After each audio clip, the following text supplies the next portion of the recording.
Thanks for tuning in to Steel City Football. The 4-1-2. It's a great day to be a Pittsburgh Steeler. Let's jump right in. So the Pittsburgh Steelers, they reveal their new 1933 throwback uniform. I absolutely love the uniforms. I know some fans online are complaining, but I think they're absolutely beautiful. Let's jump into the article. This is a pretty cool post on X, forged in Pittsburgh, defined by legacy.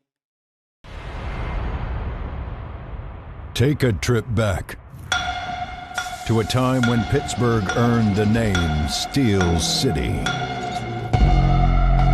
Born in that same era, a football team.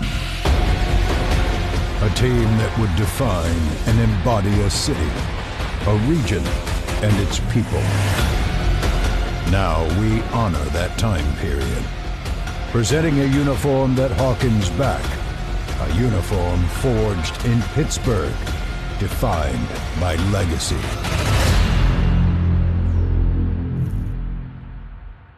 How can you not love that? Absolutely gives me the chills. I got chills going up and down my body right now. Nothing's like the black traditional helmets. I get it. But if you had to have a throwback uniform, nothing beats this. And that video absolutely gave me chills up and down my body. Let's look at a picture on X explaining the uniform. 1933 throwback uniform, Matty gold helmet, 1933 jersey stripes, classic block numerals on the back of the jersey, the name. I love those. City crest, the Pittsburgh City crest, the cornerstone of this historic jersey, sits to the left chest, honoring the team's heritage and connection to the Steel City. 1933 pants, beige pants, emulate the origins of the 1933 khaki uniforms with a remastered Nike design for a modern athletic fit. I absolutely love these uniforms. Pittsburgh will wear them during its Week 8 home game against the Green Bay Packers, a Sunday night affair on October 26. It will mark the first time quarterback Aaron Rodgers will face Green Bay, the team that drafted him in 2005. Wow, it's going to be a phenomenal night when Aaron Rodgers faces his old team, the Green Bay Packers, in these uniforms. It's going to be a legendary night in Pittsburgh when the Pittsburgh Steelers take on the Green Bay Packers and Aaron Rodgers faces his old team for the first time and he outduels Jordan Love. It's going to be an incredible night at Acrisure Stadium in Pittsburgh. Art Rooney II went on to say, "We're excited to unveil our new throwback uniforms, which not only pay tribute to the origins of the Steelers franchise, but also to the deep connection we have to our hometown of Pittsburgh."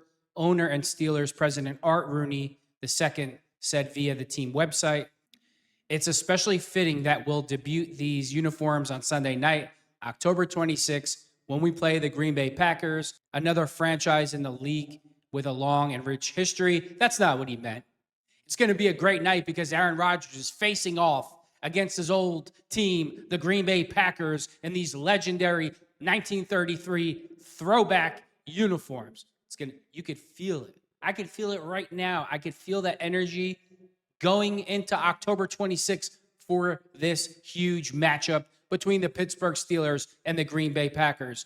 There's only going to be 3 games bigger than this game the entire season: the AFC Championship, the NFC Championship, and the Super Bowl. Other than that, this is going to be the biggest game in the NFL. Defined by legacy, Pittsburgh has an impressive track record while wearing throwbacks. The team is 8-3 while sporting its color rush jerseys and 5-0 with its block numbers jerseys. It's going to be 6-0 when Aaron Rodgers takes on the Green Bay Packers. Ray Fittipaldo, the Pittsburgh Steelers beat writer, calls Arthur Smith's first season with Steelers a failure.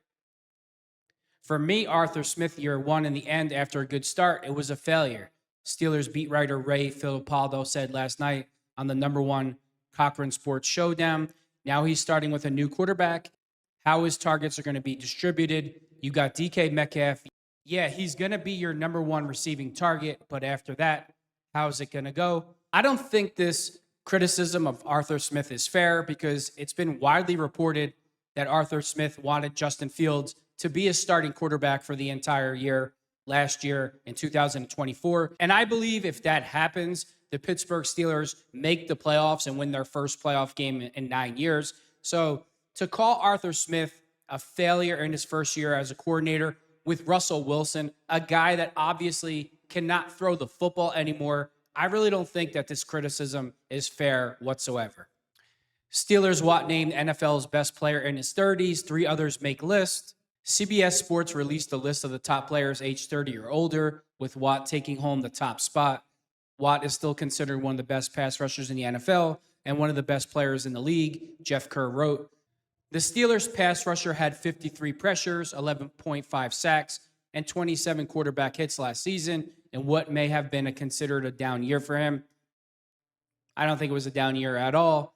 And being 30 in today's NFL is not being 30 in 1994. The players take much better care of their body. They have better nutrition. They have better medical. I see TJ Watt easily playing till he's 35 years old and playing at a very high level. I'm not going to do too much talking about this.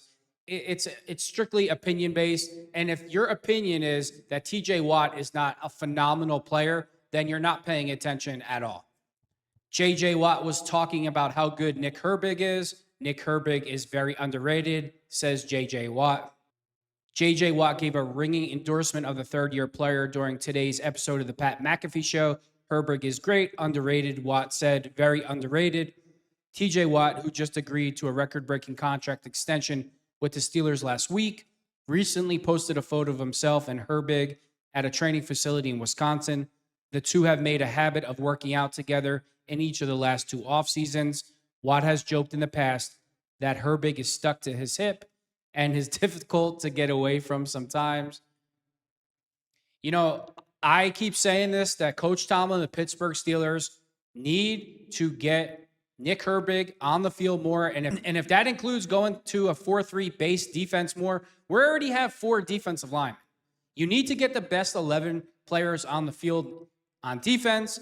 And if you bring Nick Herbig onto the field, he can rush the passer from different places, different spots on the field. And if you have TJ Watt, Nick Herbig, and Alex Highsmith all rushing the passer, along with Cam Hayward and Derek Harmon, that's a ferocious 5 pass rushers coming from all different directions. Pittsburgh Steelers need to do a lot better job of getting Nick Herbig on the field, because next year he's a free agent, and I'm sure he wants to play more, and I don't want him to walk away from the black and gold for lack of playing time. J.J. Watt says brother TJ trained his ass off this season. Appearing on the Pat McAfee Show on Monday, Watt's brother J.J. said that TJ was grinding out all offseason.